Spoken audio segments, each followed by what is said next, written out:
Salmo 51, 1 a 5. Tem misericórdia de mim, ó Deus, por teu amor. Por tua compaixão, apaga as minhas transgressões. Lava-me, purifica-me do meu pecado, pois eu mesmo reconheço as minhas transgressões. E o meu pecado sempre me persegue. Contra ti, somente contra ti pequei. Fiz o que tu reprovas. De modo que justa é a tua sentença e tens razão em condenar-me. Sei que sou pecador, desde que nasci. Sim, desde que me concebeu a minha mãe. Normalmente, o Salmo 51, ele é admitido pelos estudiosos da Bíblia como sendo a exposição mais clássica no Antigo Testamento acerca do tema arrependimento.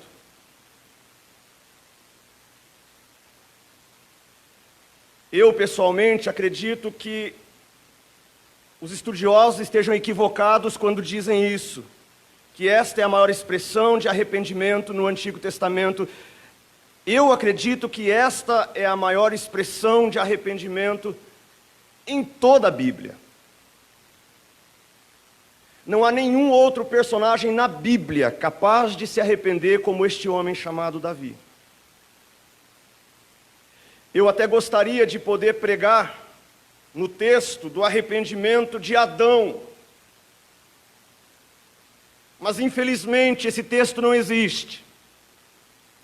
Para minha tristeza, Adão, o primeiro homem que pecou, parece que não se arrependeu, ao ponto de confessar o seu pecado, como Davi o faz aqui no Salmo 51. Obviamente que Adão se arrependeu, mas nós não temos na Bíblia, pastor André, um texto da confissão de Adão dizendo: Deus, contra ti pequei, somente contra ti pequei. Nós não temos, o que é uma pena. Mas temos esta confissão de Davi, esse registro da alma deste homem segundo o coração de Deus, que era rei de Israel,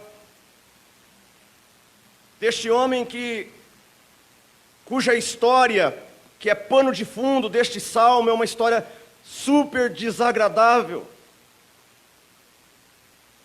E eu vou pregar hoje à noite numa história desagradável, por uma simples razão: a vida pode ser desagradável. Por uma outra razão, mesmo homens segundo o coração de Deus são capazes de fazer coisas desagradáveis. Daqui eu olho e vejo rostos bonitos. Mas por trás desse rosto bonito, alguém capaz de fazer coisas desagradáveis. Vocês estão olhando para um pastor que também é capaz de fazer coisas desagradáveis.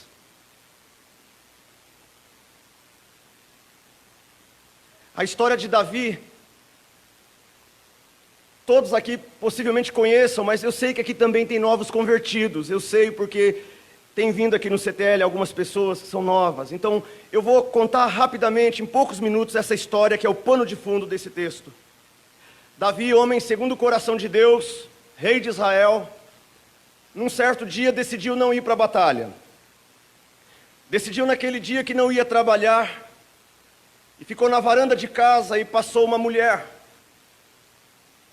E o texto diz que era uma mulher muito bonita. Eu não sei como, eu não sei aonde, mas diz que da sacada, da varanda da casa dele, do Palácio Real, o rei acabou vendo essa mulher tomar banho. E ele gostou do que ele viu. E ele chamou os seus serviçais e disse, num ato para mim como um rei abusivo. Simplesmente ele disse, tragam esta mulher, eu quero ela. Trouxeram aquela mulher, o nome dela era Batseba, ou Batseba, ou Betsabeia, depende da versão que você está lendo aí no banco. Davi possui aquela mulher, mas o marido daquela mulher, Urias, estava na batalha, a batalha que Davi não foi. E após possuí-la, Davi percebeu o problema grave que tinha ali, porque ela poderia ter engravidado naquela relação sexual, e poderia vir à tona o seu pecado, e ele decide então mandar chamar o marido dela do campo de batalha para que ele voltasse para casa e se deitasse com ela, e em deitando-se com ela, talvez se ela engravidasse, ninguém viesse a saber que havia acontecido algo muito desagradável. Urias vem, Davi diz para ele, vá para casa, deite-se com a sua mulher, mas Urias era um homem nobre, e ele disse, jamais, eu não teria cabeça para a relação íntima com a minha mulher. O exército do rei está em batalha. O povo de Deus está em batalha. Eu não posso me deitar com a minha mulher? Nunca, jamais, eu não tenho cabeça para isso. E Davi então ficou preocupado e disse, só tem um jeito, vamos embebedar ele. Embebedar um homem na esperança que ele voltasse bêbado para casa, mas a Bíblia diz que naquela noite, ele passou a noite deitado na porta do palácio e não foi para casa. Davi não tinha mais saída, então Davi escreveu uma carta e entregou nas mãos de Urias, a carta que sentenciava ele à morte. Deu para ele uma carta fechada, lacrada, para que ele entregasse essa carta para Joabe, o capitão da batalha, e ele voltou para o campo de batalha, e Joabe abriu a carta, e Davi dizia algo como, eu preciso resolver um problema, eu preciso tirar Urias do caminho, eu preciso que Urias morra. Joabe, coloque Urias no fronte de batalha, na linha de frente, coloque ele para na hora do confronto, na próxima batalha, ele seja um dos primeiros a morrer. E Joabe então obedece ao rei Davi, Urias é posto no fronte de batalha, e Urias morre, e aparentemente o problema está resolvido.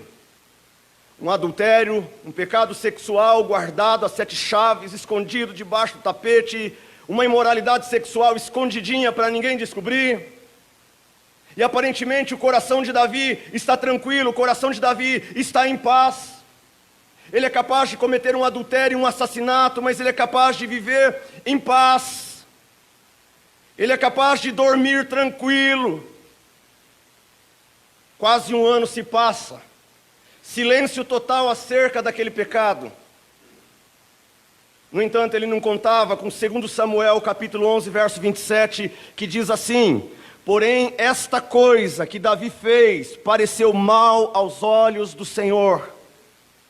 Deus tinha visto aquilo, como Deus tem visto certas coisas entre nós, como Deus tem visto, e a palavra de Deus é que ele não se agradou do que ele viu, e então ele levantou um homem, um profeta, o nome dele é Natã, e no capítulo 11 de 2 Samuel, Natã aparece com uma daquelas estratégias de pregador, ele aparece com uma metáfora, ele aparece com uma parábola, ele aparece com uma ilustração, ele não vai direto ao ponto, e ele diz a Davi assim, Davi, meu rei, eu preciso te contar algo que aconteceu.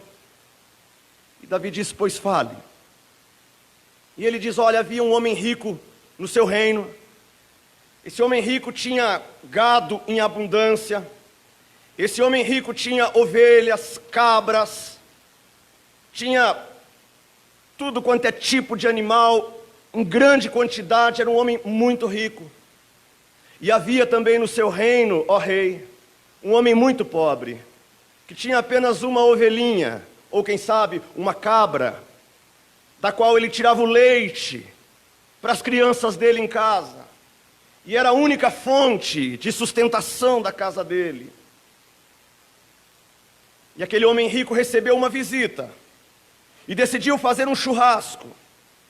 Só que ao fazer churrasco, meu rei, Em vez dele matar do que ele tinha abundância, ele foi lá no sítiozinho, na chácarazinha, no terreno do homem pobre, e pegou a ovelhinha dele, e pegou a cabra dele, e matou, e fez um churrasco, e cortou o coração daquele homem e daquela família. O rei Davi, quando ouviu essa parábola, essa metáfora, ele dá um salto e ele diz assim: tal homem que cometeu coisa tão monstruosa deve ser punido imediatamente. Natan olha nos olhos dele e diz: tu és o homem.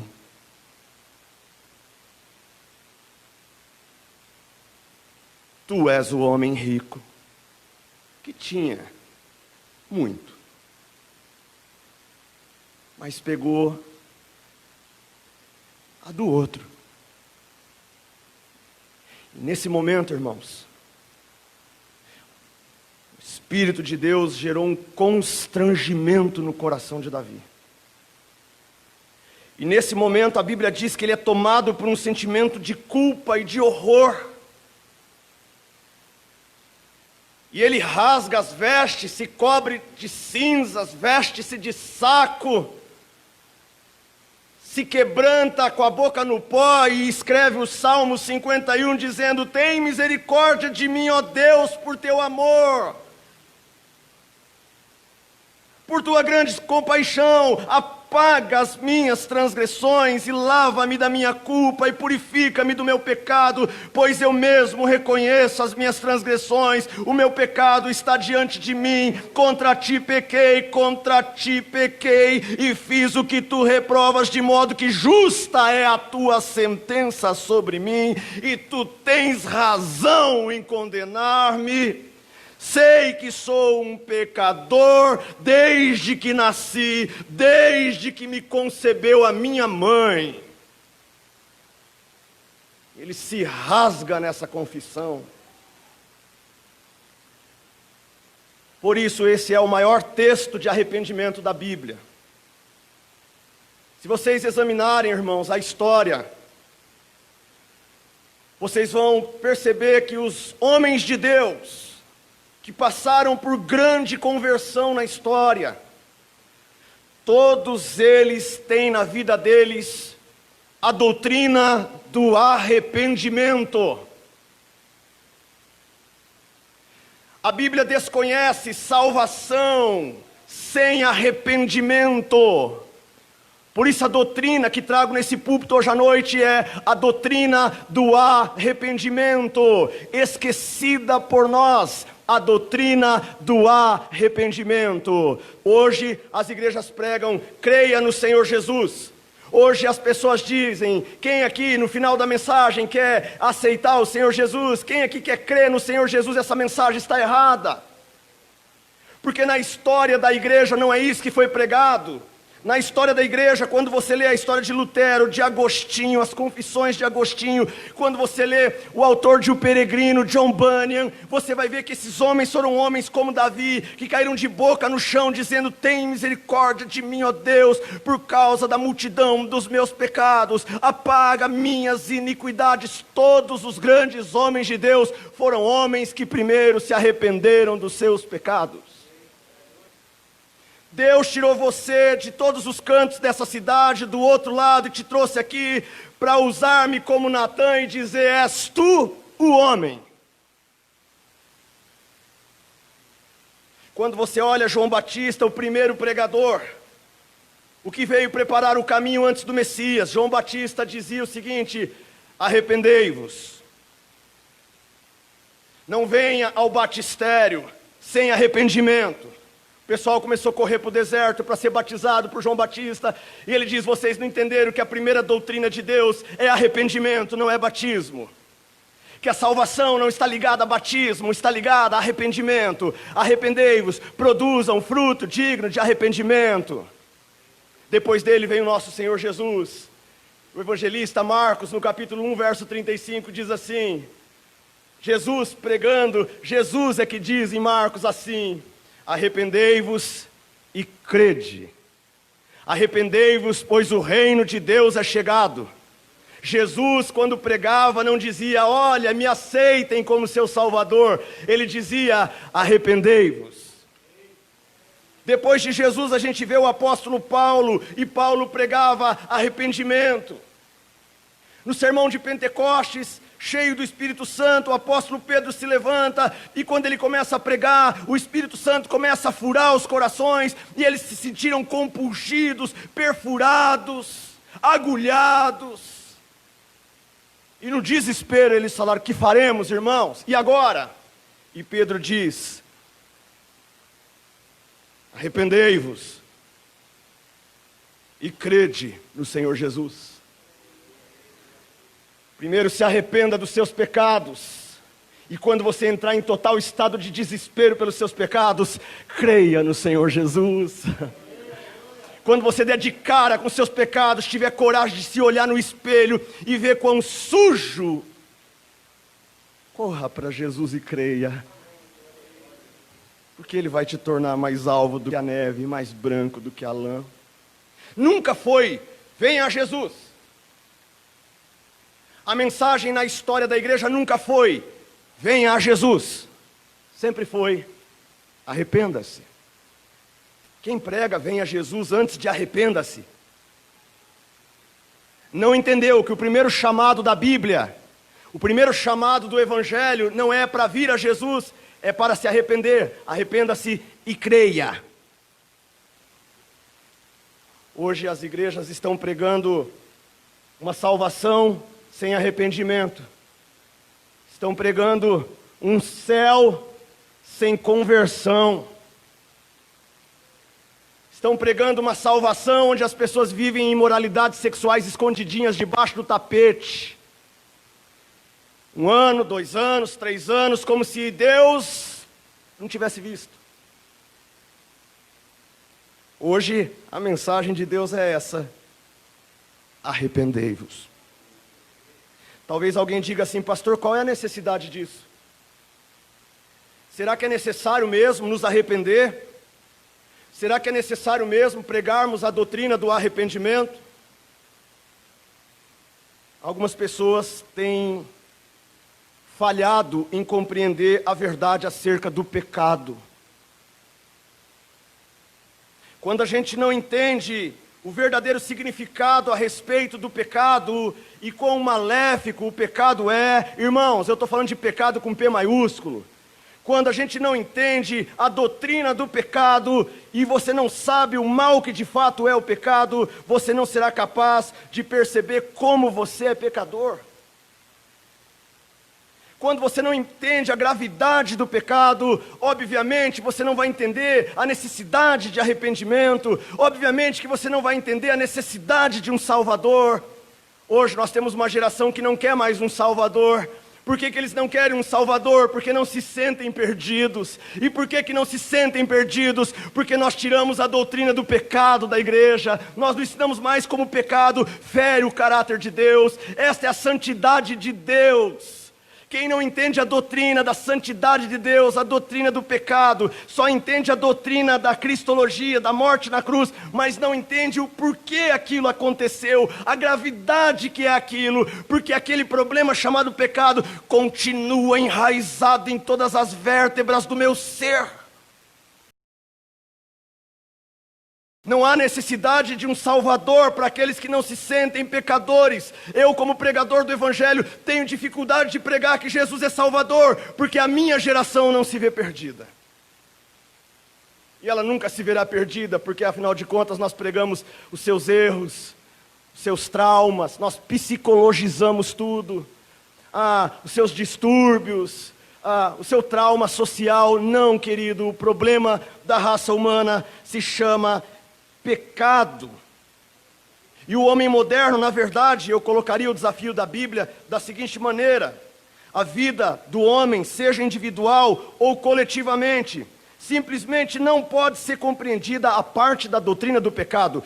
Irmão, você veio aqui hoje à noite para aprender um pouquinho mais sobre pecado, para aprender um pouquinho mais sobre o que é a santidade de Deus, para aprender um pouquinho por que precisamos de uma vida de arrependimento, para que então possamos celebrar tão grande salvação.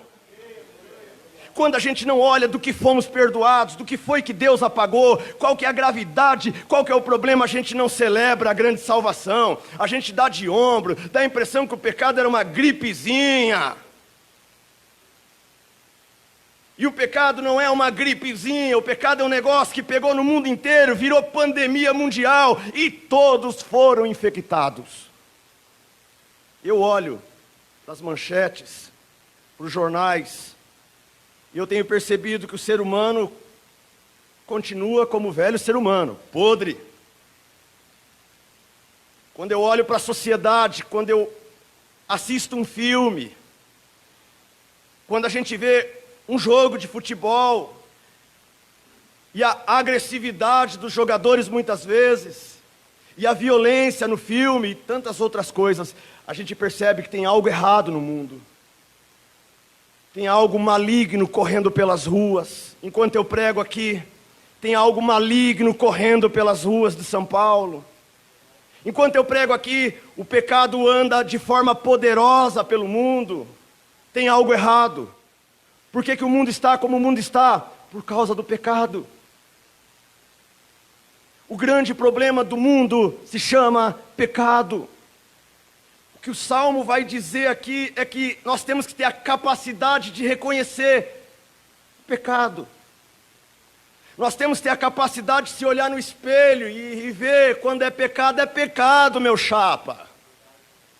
Quando é pecado, não adianta você chamar de outro nome, esse é o problema do mundo. Os políticos tentam resolver o problema, vem um atrás do outro achando que vai resolver o problema do homem. O problema do homem não é saneamento básico, não é educação, não é porque ele não tem acesso a uma faculdade. O problema do homem não é político que vai resolver, o problema do homem se chama pecado. Os políticos tentam até hoje, há séculos, resolver o problema, não resolvem. Os filósofos fazem perguntas, até hoje eles não sabem as respostas. Os psicólogos tentam nos ajudar a entender porque agimos como agimos. Mas o problema do homem se chama pecado. Quando você se esquece disso, a Bíblia te chama para reconhecer, porque às vezes você está ignorando a única coisa que é a chave e é a compreensão sobre toda essa situação social, o problema do pecado, e a Bíblia enfatiza isso em todo lugar de uma maneira honesta. E quando eu digo honesta, eu estou pensando no Salmo. Porque quando Deus mostra que o problema é o pecado, Deus mostra que o problema é pecado até nos homens segundo o coração de Deus. Eu não sei porque algumas pessoas não acreditam nesse livro. Eu não consigo entender porque algumas pessoas não conseguem acreditar nesse livro, porque esse livro é o livro mais honesto que existe no mundo.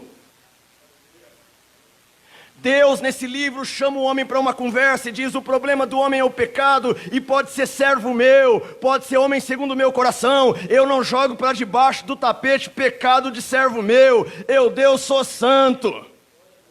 Está aqui, o Espírito Santo vai usar alguém para escrever esse salmo aqui, e vai dizer, está aqui, ó, enquanto a mitologia só coloca o lado forte dos seus deuses. O nosso Deus reconhece que o problema do pecado também é no nosso meio, e conta a história de um de nós. O que é o Salmo 51? É a história de um de nós. O Salmo 51 é o meu salmo. O Salmo 51 conta qual é o meu problema. O problema que tem por trás desses panos aqui é o mesmo problema que tem por trás dos panos que vocês estão usando. E não importa se é veste real. O pecado é o maior problema do homem. Nem homens de Deus escapam. E se a gente entendesse a doutrina do pecado como a Bíblia mostra, a gente não teria tantos escândalos entre nós, Igreja Evangélica Brasileira, porque a gente entenderia que o problema é sério, só está bem escondidinho.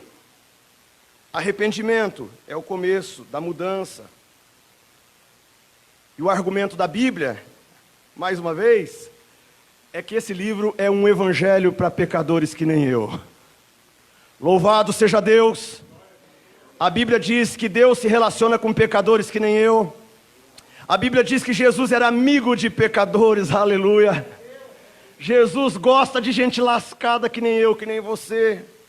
O Evangelho, Marcelo, o Evangelho é para homens e mulheres pecadores. Deus não tem nada a dizer a quem não é capaz de reconhecer seus próprios pecados. Deus não tem nada a dizer para o homem e a mulher que não é capaz de dizer: eu pequei.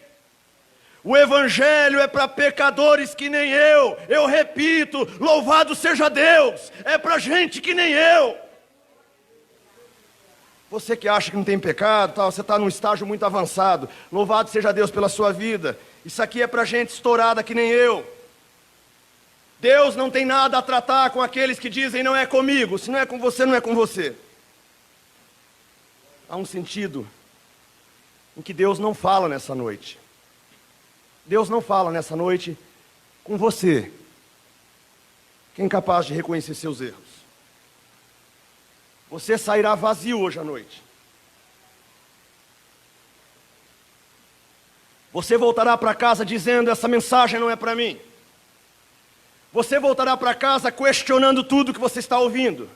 De fato, essa mensagem não é para você. Essa mensagem é só para aqueles em que o Espírito Santo estiver falando ao coração e dizendo: estou falando com você. Se essa voz não está sendo ouvida, Deus não tem nada para falar com você.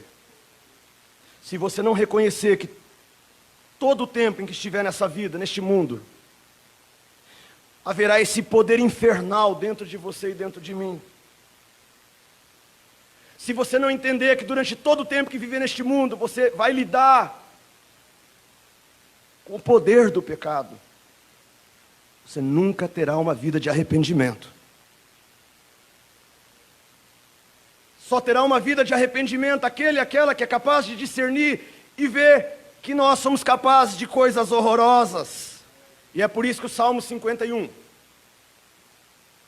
a gente constata alguns passos nele que demonstram quando alguém de fato se arrependeu. Talvez você diga: pastor, eu reconheço que eu sou um pecador, mas você já deu os passos que provam o verdadeiro arrependimento? Tem passos, pastor? Sim, tem passos. Existem 5 passos nesses 5 versículos. E como eu vou pregar mais 3 vezes ainda nesse texto, então nós vamos ver a doutrina do arrependimento de forma completa também nas outras mensagens. Em primeiro lugar, o homem necessita reconhecer que de fato ele tem cometido pecado.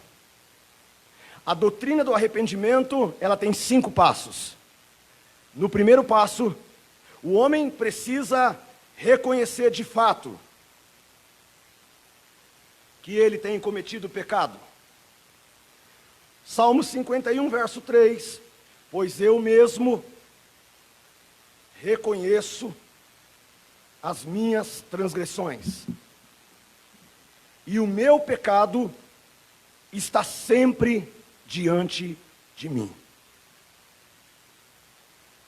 O primeiro passo do arrependimento é esse: é você ser capaz de reconhecer que você comete pecado. Não existe verdadeiro arrependimento naquele e naquela que não consegue reconhecer que comete pecado. Se você está ouvindo uma palavra que diz: eu reconheço, e você não pode dizer isso, eu reconheço, você nunca se arrependeu. Se você disser hoje à noite: eu reconheço, você estará dando o primeiro passo. Davi fazia 1 ano que tinha adulterado, mas não tinha reconhecido ainda. Por isso a primeira marca do arrependimento será quando ele disser: eu reconheço que eu pequei. Até que você diga: eu reconheço que pequei, você não se arrependeu. Nós estamos vivendo uma época na igreja onde as pessoas não se arrependem mais. Passa 1 mês, 2 meses, 5 meses, 1 ano, e a gente não reconhece que pecou. Afinal de contas, a graça de Cristo já resolveu tudo. Então não precisa mais nem reconhecer que pecou. Davi não teria assumido se Deus não tivesse trazido Natã. A parábola de Natã. Davi talvez tivesse passado pela vida sem arrependimento daquele pecado, se não tivesse ouvido um homem dizer: és tu o homem. Nós devemos parar por um momento e nos examinar de frente. E dizer: eu reconheço. Arrependimento, metanoia. Meta, além, expansão, noia, mente. Expansão da mente. Significa pensar novamente. Metanoia, arrependimento. Pensar mais uma vez naquilo que você já esqueceu. Daquele pecado que você se esqueceu, mas que Deus viu. Que você jogou para debaixo do tapete, mas Deus viu. E hoje o próprio Espírito de Deus te chama através dessa palavra do profeta Natã para dizer: és tu homem. Se você não é capaz de se encarar, de dizer para Deus: eu reconheço os meus pecados, se você não é capaz de fazer isso, você vai ser um reincidente. Você fará de novo, e de novo, e de novo, e vai chegar uma hora que a tua mente fica cauterizada, você peca e perde a percepção de que é pecador. E a gente está tão acostumado com igreja, com o sangue de Jesus que purifica todo o pecado, que de repente a gente já acha que não precisa mais nem confessar pecados, que nós não precisamos mais nem dizer: eu reconheço que pequei. Agora nós pecamos no atacado e confessamos no varejo. Eu sei, eu reconheço que isso é muito desagradável. Eu reconheço que passar um tempo comigo mesmo é muito desagradável. Passar um tempo olhando no espelho para dizer: eu reconheço que pequei, pode ser algo muito constrangedor para mim, como homem de Deus, como pastor. E é por isso que o chamado do Evangelho é um chamado à honestidade. É por isso que o primeiro chamado do Evangelho é um chamado à honestidade. A você ter a coragem de reconhecer seus erros. A você ter coragem de chegar diante de Deus e dizer: eu reconheço as minhas transgressões. Nós não estamos falando que Deus quer te pesar a mão, que Ele quer te matar, que Ele quer te jogar no inferno, que Ele vai... Não é terrorismo essa pregação é um chamado à honestidade.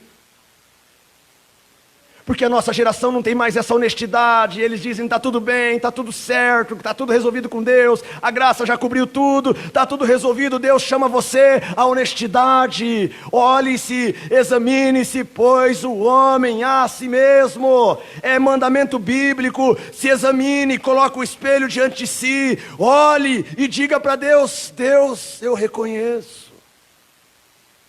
Apesar disso ser desagradável. A verdade a respeito do mundo moderno é que as pessoas não querem fazer essa avaliação, não querem fazer esse eletrocardiograma, não querem fazer esse check-up de si mesmos. Nós fugimos da possibilidade de olharmos para os nossos pecados, nós fugimos de visitar a casa do Minotauro dentro do coração, de entrar naqueles pavilhões escondidos. Nós nos negamos a reconhecer que os temos.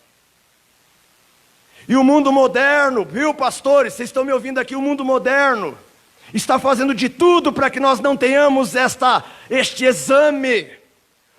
O mundo moderno e a mente da igreja moderna é para que você não pense acerca dos seus pecados.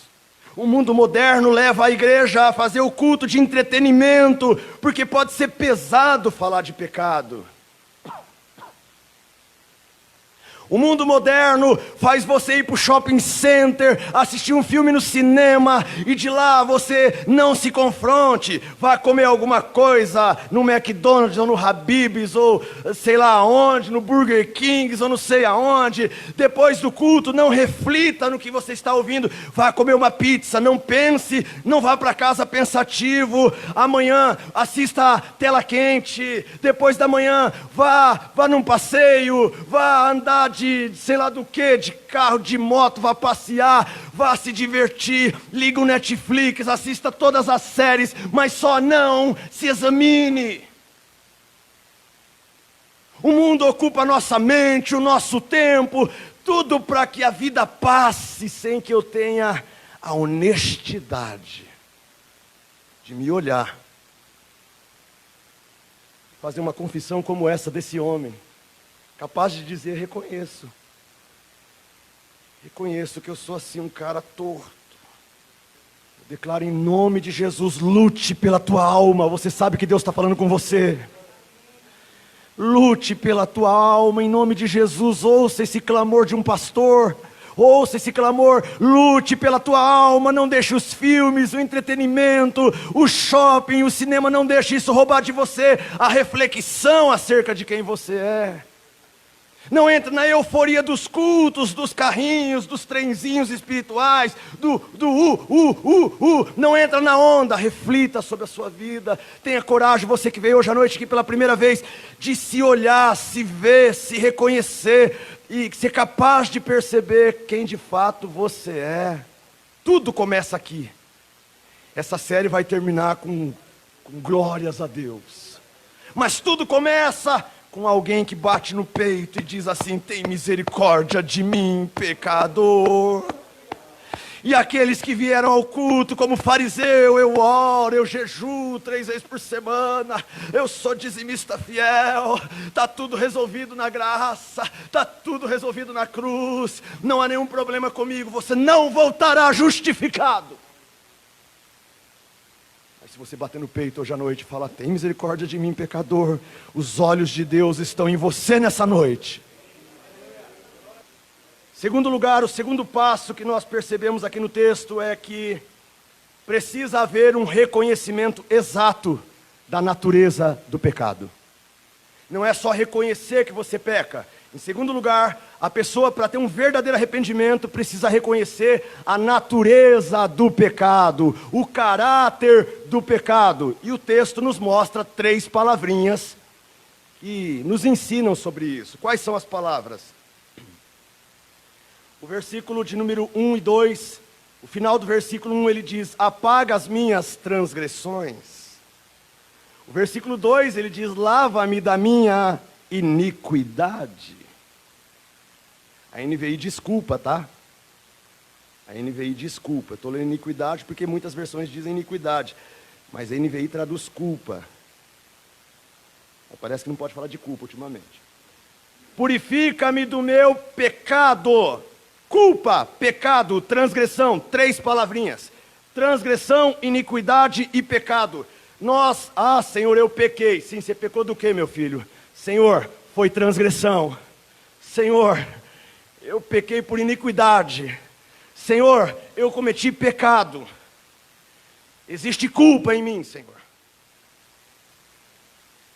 Qual é a natureza do pecado? 1, transgressão.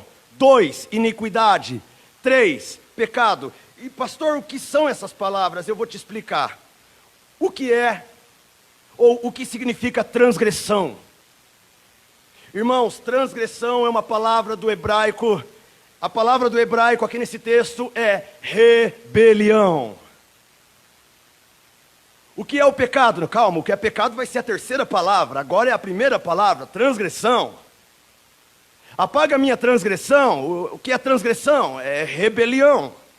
Essa palavra, ela tem a ver com uma pessoa que se rebela contra a ordem de um rei. Essa palavra significa que você se rebelou contra a vontade de uma autoridade. Essa é a palavra transgressão. Reconhecer que você pecou é, em primeiro lugar, você reconhecer diante de Deus, como Davi reconheceu que ele havia transgredido do rei, diante do rei. Que ele transgrediu a vontade de Deus para a vida dele. Que em algum momento da vida dele, ele não olhou para a vontade da autoridade de Deus, para o ser de Deus, para quem Deus é, e ele olhou para si mesmo como homem, para os seus desejos, e ele olhou e sabia que Deus tinha dito: não adulterarás, mas o desejo dele era de adultério. A palavra diz que Deus fala: não matarás, mas o desejo dele era de matar um homem para resolver o problema. Então ele sabe que Deus diz uma coisa, mas o coração dele quer outra. Eu pequei. E qual é a natureza do meu pecado? É que eu sou capaz de desejar coisas que Deus não deseja. Eu sou capaz de, sabendo a vontade de Deus é uma, eu e você somos capazes de fazer outra coisa, sim ou não? Qual que é o nosso problema? Nós pecamos. Que tipo de pecado? Primeiro, por transgressão. A gente se rebela contra Deus. O problema da humanidade, pastores, é rebeldia. Ah, o pecado é uma doença. Não, irmão, o pecado não é uma doença. O pecado é um ato de rebeldia contra Deus. Insurreição contra Deus. É você, mero pecador, mortal, arrogante, bater de frente com Deus e dizer: essa é a tua vontade, mas a minha é outra, e entre a tua e a minha farei a minha. Chega uma hora que você tem que chegar diante de Deus e dizer: Senhor, eu reconheço que tu tens dito uma coisa e eu tenho feito outra. A segunda palavra é a palavra iniquidade. Ele diz, no verso 2, lava-me da minha iniquidade. E essa palavra aqui, irmãos, ela não tem a ver com rebelião. Essa palavra, ela tem a ver com perversão. Ela tem a ver com algo distorcido. Iniquidade significa que você estava num caminho de retidão. E olha aqui na minha mão. Eu estava num caminho reto e de repente o meu coração foi capaz de fazer isso, de se entortar. O meu coração foi capaz de tomar um outro rumo. Por isso a conversão será um convite para quem se perverteu. Faça a volta. Volte a linha. Está aqui hoje à noite. Deus planejou para você um caminho reto e você está. Deus planejou isso aqui para você e para mim, e muitos de nós estamos. Você veio aqui hoje à noite para Deus falar para você: volta.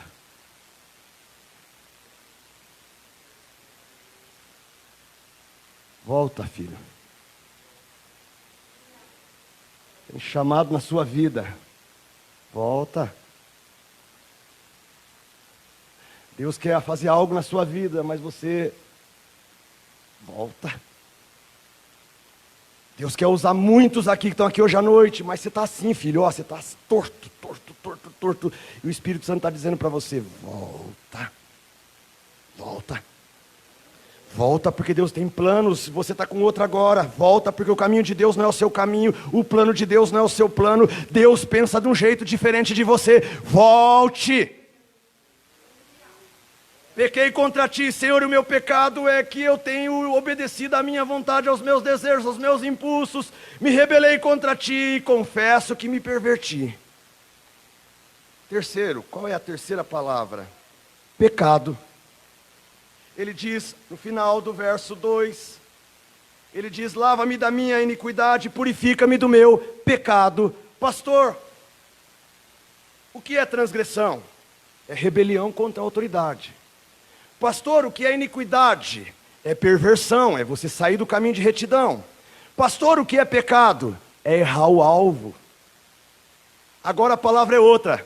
O alvo é onde Deus planejou para você chegar, mas você nunca chega. Transgressão tem a ver com a partida. Obedece o rei ou não? Perversão tem a ver com o caminho. Quem se perverte não chega no alvo. Deus planejou você chegar em Belo Horizonte, mas você pegou a Castelo Branco rumo ao Paraná. Você vai errar o alvo. No caminho que você está, você vai errar o alvo. Davi está reconhecendo isso diante de Deus, igreja. Ele está dizendo: Deus, eu reconheço, é comigo a palavra. Não tenho te obedecido, me perverti no caminho e errei o alvo. E mais ainda, o terceiro passo de um homem que de fato está arrependido, é que ele reconhece e confessa que tudo isso que ele está fazendo é diretamente contra Deus. Primeiro ele diz: eu pequei. Segundo, ele reconhece o caráter do pecado, é rebelião contra Deus, é perversão, e é erro de rota, é erro de caminho. Eu saí do projeto de Deus e entrei em outra, e aí Deus está dizendo: volta para o projeto. E agora ele diz: eu reconheço que o meu pecado e esse erro é contra ti. Veja o que diz o verso 4. Contra ti. Só contra ti pequei, e fiz o que tu reprovas. Contra ti pequei. Gente, alguém disse para mim uma vez: pastor, isso não está errado? Ele não tinha que reconhecer que ele pecou, na verdade, foi contra Batseba? A mulher que ele adulterou, ele tinha que dizer: pequei contra ela. Tirei a mulher do casamento dela, uai. Ele não tinha que dizer aqui: Senhor, pequei contra Urias, porque eu acabei mandando o marido dela para a morte na batalha.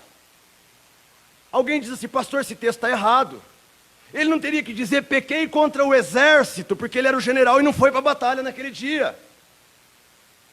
Ele não teria que dizer: pequei contra tudo aí, também contra ti, mas ele só diz: pequei contra ti. Pastor, isso não está errado. E eu digo para você, irmão, irmã, ele está certíssimo.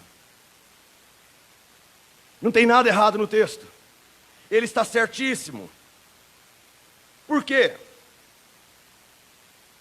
Porque na verdade, primeiro que ele não está dizendo que ele não pecou contra os outros. Ele não está dizendo que ele não pecou contra os outros. Mas ele está tocando num ponto do arrependimento que poucos de nós chegamos. Os passos que Davi está dando para provar que ele é um arrependido são muito claros. Primeiro ele diz: sou eu o homem. É eu mesmo, eu reconheço. Foi rebelião contra ti, sim, eu reconheço, foi rebelião. Sim, eu me entortei no caminho, Deus, eu confesso que eu me perverti.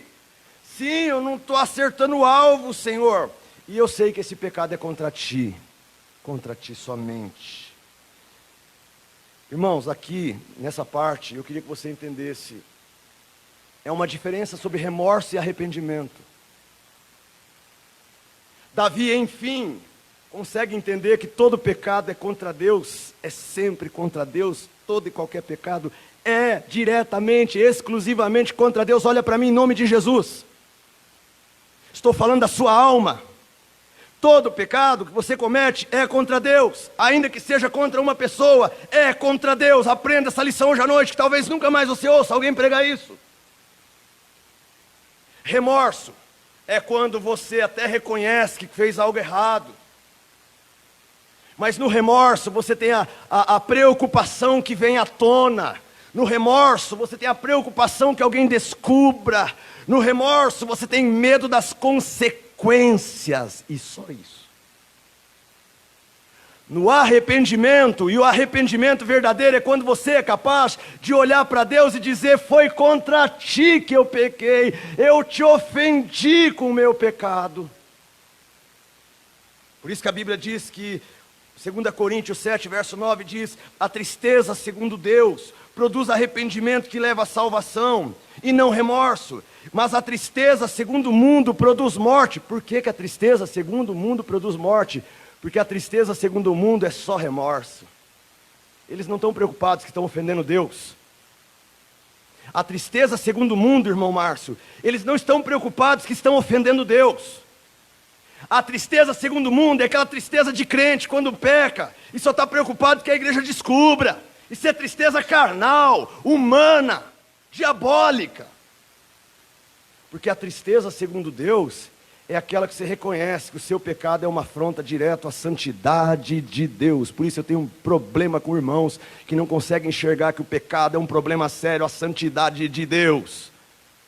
Se você não é capaz de dizer para Deus: contra ti é que eu estou pecando, então você não entendeu o que é arrependimento bíblico. Contra ti pequei, por quê? Porque quando você peca contra Batseba, aguenta aí meu filho, lá vai essa lapada. Quando você peca contra Batseba, leva ela ao adultério, você está pecando contra Deus. Por que você está pecando contra Deus? Porque você está violando as intenções de Deus para aquela vida. Os planos de Deus para um casamento. O casamento de Batseba com Urias, um homem batalhador, que está no campo de batalha, um homem honrado. Mas aquela mulher estava ali, foi arrastada para o palácio. Já parou para pensar nisso, pastor, que não era um caso romântico? Eles não estavam apaixonados, não estavam tendo um caso. Simplesmente, Marcelo, Davi viu aquela mulher e falou: traga. Uma ordem inescrupulosa de um rei. Trouxeram. Davi, você está pecando contra Deus, porque você está pecando contra a santidade de um casamento.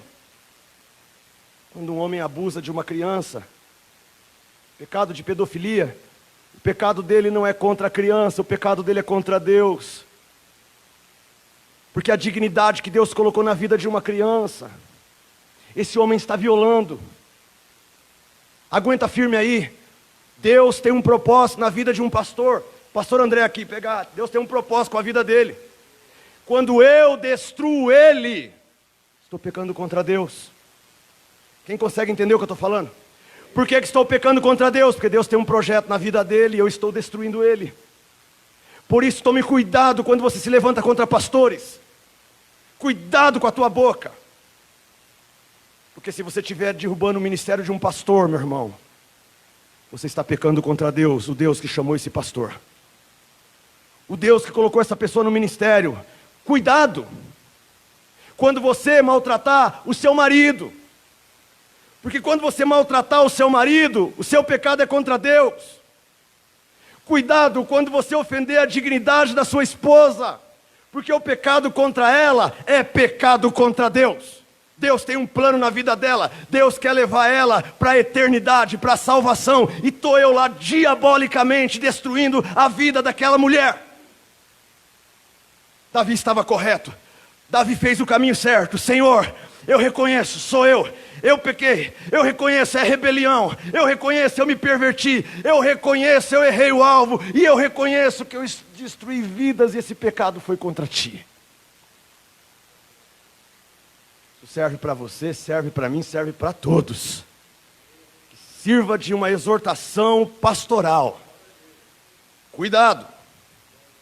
Cuidado, porque o que você fizer com Batseba é com Deus que você vai ter que resolver. O que você fizer com Urias é com Deus que você vai resolver. E tem outra, o que fizerem com você é com Deus que vai resolver também. Quarto passo. O homem verdadeiramente arrependido descobre, em quarto lugar, que ele não tem absolutamente nenhuma desculpa a dar. Acho isso fantástico. Quarto, ele reconhece que não há desculpas a dar. Primeiro, ele reconhece que é ele pecou. Segundo, ele reconhece o caráter do pecado. Terceiro, ele reconhece contra quem foi o pecado. Quarto, ele reconhece que não há absolutamente nenhuma desculpa, nenhum direito. Olha o verso 4, parte B, o finalzinho do versículo. Diz assim: fiz o que tu reprovas, de modo que justa é a tua sentença, e tens razão em condenar-me. Olha que lindo isso. É quando um homem chega para Deus, irmã, e diz assim: olha, Senhor, eu pequei contra ti, e não vou dar desculpa não. Não vou dar desculpa, não vou dizer que eu fui tentado. Eu não vou dizer que eu adulterei porque minha mulher não transava comigo há 6 meses. Então eu não aguentei, Senhor. Não tem desculpas a dar, não, Senhor. Não tem desculpa a dar. Ele diz: de modo que justa é a tua sentença e tens razão em condenar-me. É quando, olha o passo do arrependimento. É quando você diz para Deus: Deus, eu não vou ficar me justificando. Eu estou errado. Se você que está aqui hoje à noite não é capaz de dizer isso diante de Deus, eu estou errado. Se você ainda gosta de ficar escolhendo respostas para dizer que você não é errado. Em outras palavras, Davi está dizendo: eu não tenho desculpa alguma, não há argumento para o que eu fiz, a coisa toda foi rebelião mesmo, foi perversão mesmo, foi erro, foi teimosia, eu estou inteiramente errado, não tenho nada a pleitear a meu favor. Eu insisto isso com vocês hoje à noite, para que se examinem. Quero fazer uma pergunta para todos aqui, responda para você. Você pode justificar-se dos seus pecados? Você pode justificar hoje à noite tudo o que você tem feito ultimamente? Permita-me assumir hoje à noite a posição do profeta Natã. Ó rei Davi, só está você e eu aqui dentro dessa igreja hoje. Davi e Natã. Permita-me ser Natã por um instante. O que sucederia se Deus me levantasse nesse púlpito com uma parábola? com uma metáfora acerca da sua vida. Como você entenderia isso que o pastor está falando? O pastor Rubens já começou a dar indireta. Davi podia ter falado isso de Natã. Já começou a dar indireta da história da parábola. Olha lá, começou a pregar, já começou. Tá dando indireta para mim aí, ó. É assim que você reage? Não foi assim que Davi reagiu. Davi não se justificou, ele disse: eu pequei. Justa é a tua sentença. Tu tens razão em condenar-me. Ah, pastor, o senhor está falando isso, o senhor não sabe o que eu estou passando, pastor Rubens. Você ainda pode justificar seus pecados? Você ainda pode dar um bom motivo hoje à noite para o profeta Natã dos seus pecados? Então você não conhece o caminho do arrependimento bíblico. O arrependimento bíblico é quando você dá esse quarto passo e diz: não tenho como me defender. Não vou me justificar, eu tenho agredido alguns de vocês aqui. Eu pequei contra Deus.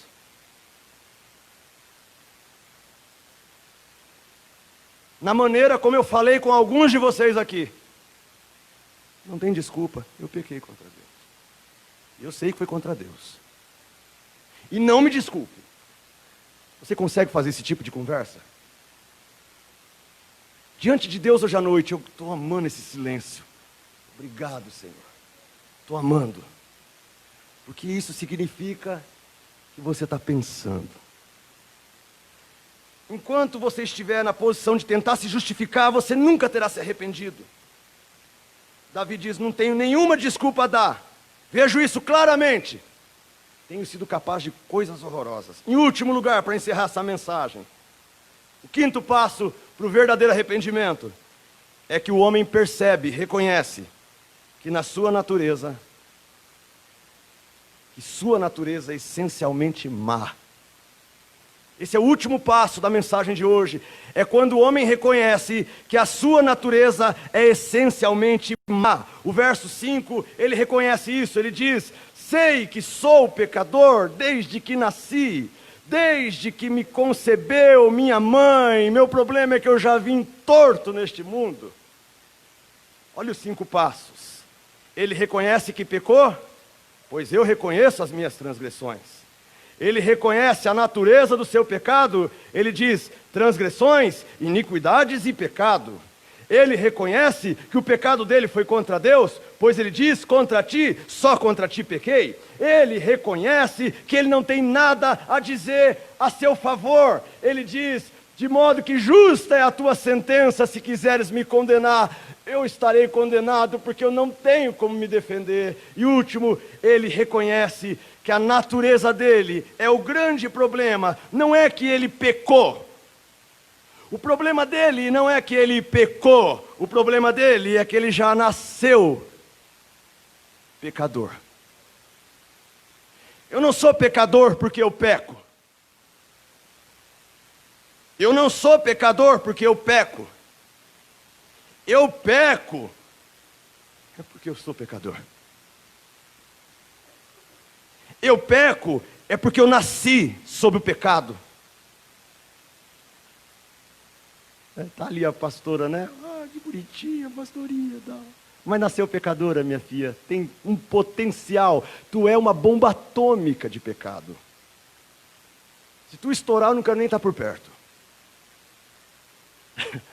Está aqui o pastor Paulo, o nosso ancião de dias, cabelinho branco. Irmãos, ele também peca, ele também nasceu pecador. Aquilo ali é uma usina hidrelétrica de problemas. Está ali o Arthur, carinha de jovem, mocinho bonitinho, gatão. Podre, podre, podre, podre, podre por dentro. Está aqui esse pastor com essa cara de sabichão, com essa cara de teólogo. Mas eu tenho um problema sério, Mateus. Eu nasci sob pecado. Pastor André, eu gostaria de dizer que não, mas eu nasci sob pecado. Isso é um problema sério, meu irmão. Marcelo, Essa menina aí do teu lado, ó, parece um anjo. Como eu já disse algumas vezes para vocês, né? Parece um anjo, mas com certeza não é. Isso braba deve ser o cão.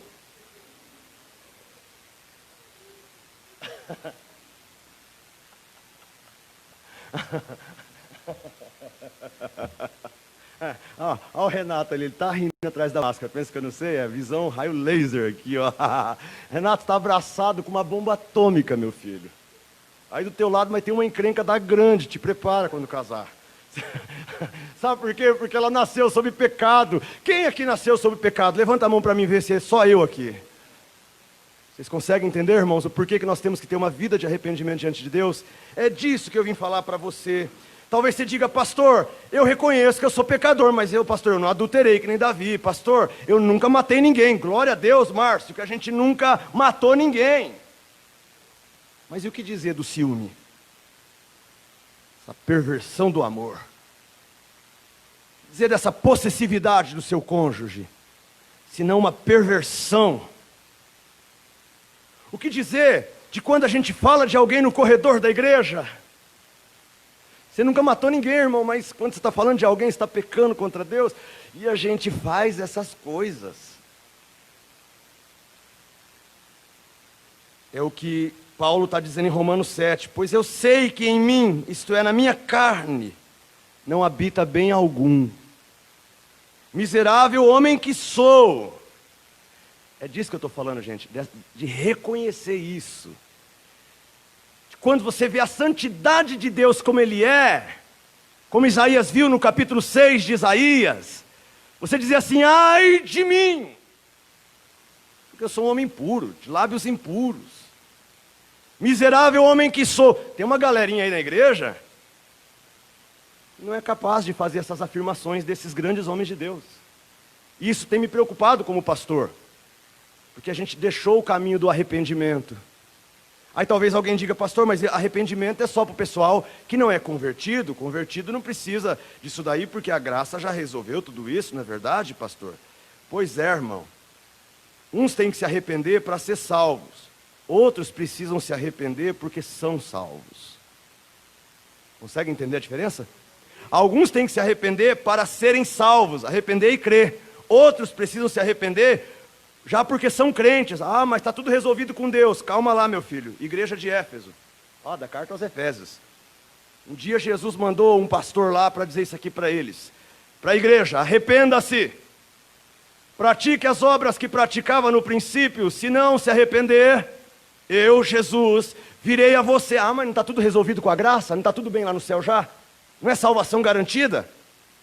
Arrependa-se, se não se arrepender, virei a você e tirarei o seu candelabro do lugar. Ou seja, a palavra de Cristo para nós, se não tiver arrependimento em nós, Ele vai tirar a luz que você tem, Ele remove o candelabro. Até o pouquinho de luz que você tem, meu irmão, você vai perder. Jesus diz, arrependam-se, senão eu tiro a luzinha de vocês. Você não espera isso do Deus de toda graça, né? Pois é, Ele é graça, Ele é amor, você é salvo, você vai para o céu, mas a ausência de arrependimento na vida de um crente faz com que essa luz seja removida. Você tem um pouquinho de luz hoje à noite ainda. Tem uns aqui que estão com um restinho, fiapinho de luz. Tem gente aqui que está quase apagado. Um fiapinho de luz. Aí Deus está falando, olha, se arrependa. Se arrependa que eu acendo a luz de novo. Se arrependa que eu ligo um holofote, a lâmpada para os meus pés é a tua palavra e uma luz para os meus caminhos. Agora, se tu não te arrependeres, até o pouquinho que tu tens será tirado. Você ainda dá um pouquinho para os outros, você ainda tem um pouquinho. Mas a falta de arrependimento, Deus avisa, uma hora Ele tira o seu candelabro. A conclusão dessa mensagem, a conclusão é a seguinte. Você percebe a verdade do que eu tentei dizer nessa noite? Será que depois de ouvir esses 5 pontos da mensagem, você não quer clamar como Davi no verso 1? Tem misericórdia de mim, ó Deus. Esta é a coisa certa a fazer hoje à noite, igreja. A coisa certa a fazer hoje à noite, aliás, é a única coisa a fazer hoje à noite.